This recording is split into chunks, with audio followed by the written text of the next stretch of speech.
Welcome diploma online classes.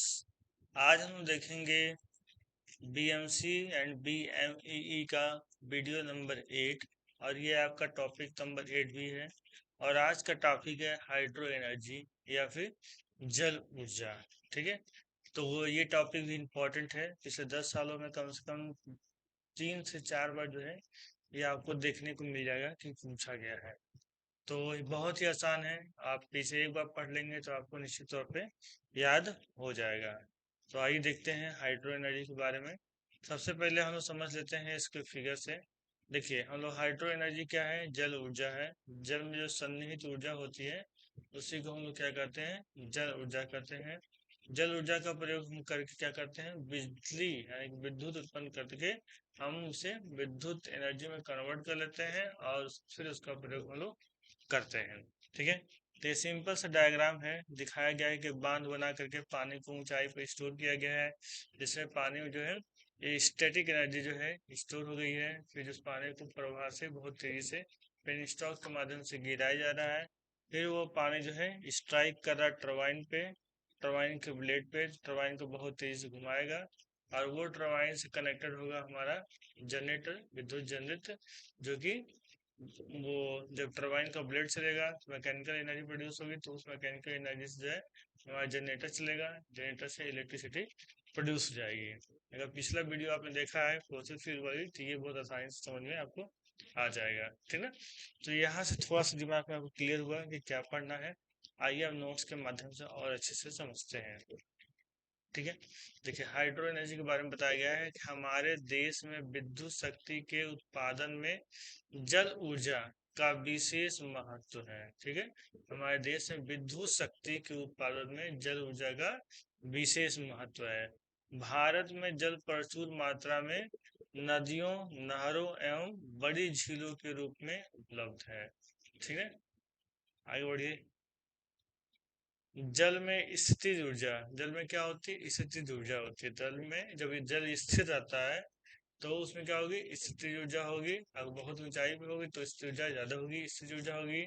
जल में दाब ऊर्जा होगी तथा गतिज ऊर्जा सन्निहित होती है, निहित होती है। ठीक है, इस ऊर्जा को बड़ी बड़ी जल टर्बाइनों की मदद से यांत्रिक ऊर्जा में परिवर्तित कर लिया जाता है। टरबाइन के ऊपर जो पानी गिरेगा तेजी के साथ, तो क्या होगा, जो टरबाइन का ब्लेड रहेगा रोटेट करने लगेगा, तो जो जल की एनर्जी है वो किस में कन्वर्ट हो जाएगी, मैकेनिकल एनर्जी यानी यांत्रिक ऊर्जा में कन्वर्ट हो जाएगी।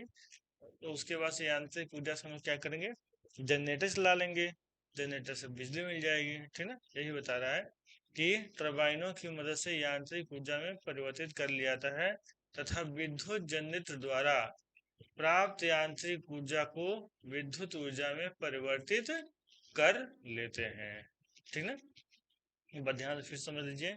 जल में स्थितिज ऊर्जा, दाब ऊर्जा तथा गतिज ऊर्जा निहित होती है। ठीक है, इस ऊर्जा को बड़ी बड़ी जल टर्बाइनों की मदद से यांत्रिक ऊर्जा में परिवर्तित कर लिया जाता है तथा विद्युत जनरेटर द्वारा प्राप्त यांत्रिक ऊर्जा को विद्युत ऊर्जा में परिवर्तित कर लेते हैं।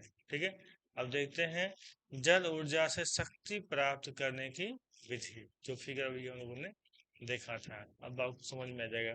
देखिए क्या हो रहा है यहाँ पे। यहाँ पे एक टरबाइन है, टरबाइन में हमने बताया क्या होता है, ब्लेड लगा होता है। इस तरीके से ब्लेड लगा होता है। ठीक ना, तो ब्लेड पे अगर पानी गिरेगा तो ब्लेड क्या करने लगेगा, ब्लेड रोटेट करने लगेगा। और जब रोटेट करेगा तो इसी के एक्सिस पे शाफ्ट लगा होगा, उसी शाफ्ट से क्या करेंगे, जनरेटर को जोड़ देंगे, तो जनरेटर भी घूमने लगेगा। जब जनरेटर घूमने लगा तो बिजली हमको मिल जाएगी। ठीक ना, तो ये बहुत बड़े पैमाने पे करते हैं, छोटे पैमाने पे नहीं करते हैं, तभी बिजली का उत्पादन ज्यादा मात्रा में हो पाएगा। तो अभी हम लोगों ने पढ़ा कि जल में कौन कौन सी ऊर्जा होती है। जल में स्थितिज ऊर्जा, दाब ऊर्जा, कौन सी, स्थितिज ऊर्जा, दाब ऊर्जा और गतिज ऊर्जा, गतिज ऊर्जा होती है। ठीक है, जब ये पानी की ऊर्जा आएगा तो गतिज ऊर्जा क्या करेगी, इस क्या करेगी, टरबाइन को घुमाने लगेगी तेजी से, टरबाइन घुमाएगी तेजी से, तो क्या से ऊर्जा मिलेगी हमको, तो हमको यांत्रिक ऊर्जा मिलेगी। तो यांत्रिक नहीं, मैकेनिकल एनर्जी मिलेगी। अब मैकेनिकल एनर्जी जनरेटर को चलाएगा, ठीक है, जनरेटर को चलाएगा तो हमको क्या फिर मिलेगा, हमको मिलेगा विद्युत ऊर्जा मिलेगा। ठीक है, यही बात जो है लिखना है, ये फिगर बना देना है। बहुत ही आसान फिगर है, बहुत ही साफ सुथरा फिगर है। ठीक है, यही आपको बना के एग्जाम में आना है। ठीक है, तो ये फिगर किसका है, ये फिगर है आपका जल शक्ति प्लांट का। इसको बोलते हैं वाटर वाटर पावर प्लांट। ठीक, इस फिगर का प्रैक्टिस 2 से 3 बार कर लीजिएगा।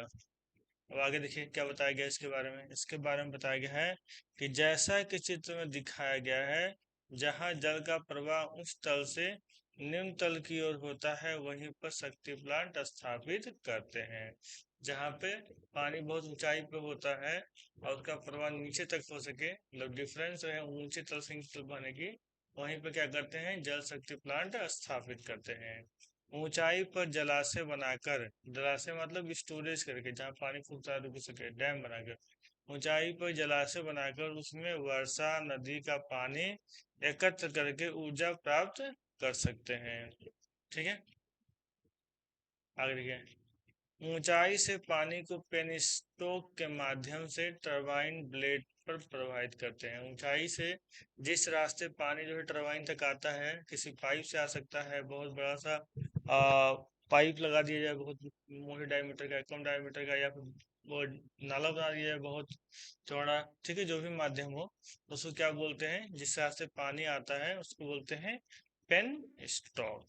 ठीक है, कह ऊंचाई से पानी को पेनस्टॉक के माध्यम से टरबाइन ब्लेड पर प्रवाहित करते हैं। जल की स्थितिज ऊर्जा को यांत्रिक फिर विद्युत जनरेटर की सहायता से विद्युत ऊर्जा में परिवर्तित करते हैं।